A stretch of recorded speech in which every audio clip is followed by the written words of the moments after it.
Well, Vladimir Putin up to his old tricks again. He turns down the peace talk that was reached out to him by Vladimir Zelenskyy to meet in Turkey. He doesn't do it, and he continues to trash and say horrible things about Ukraine. The president has done a lot, needs to do more, but let's face it, they need to find a way to come together. And Vladimir Zelenskyy is doing everything humanly possible to do that. My thought process is this.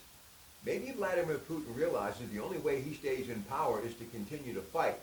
Because if he stops, and by any stretch of the imagination, anyone inside the Kremlin, in the government, thinks that he fell short and is not getting the fear, not respect, because they, I think, meaning Putin doesn't understand why respect is needed by the people you represent more than fear.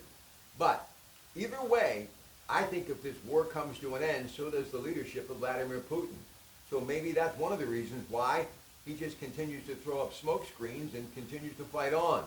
But sooner or later, it will come to an end.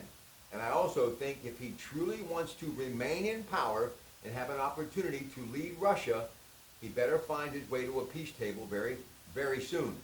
Because remember, it's always been and will always be about money. And right now, Russia needs money. They need to get back in the world doing business. And when you're stuck in a war that has no end in sight and you're spending money as opposed to making and creating opportunities, people in your country start to feel it. And then if they start to feel it, families not being able to take care of one another, it's all going to go back on the desk of Vladimir Putin. Very interesting stuff.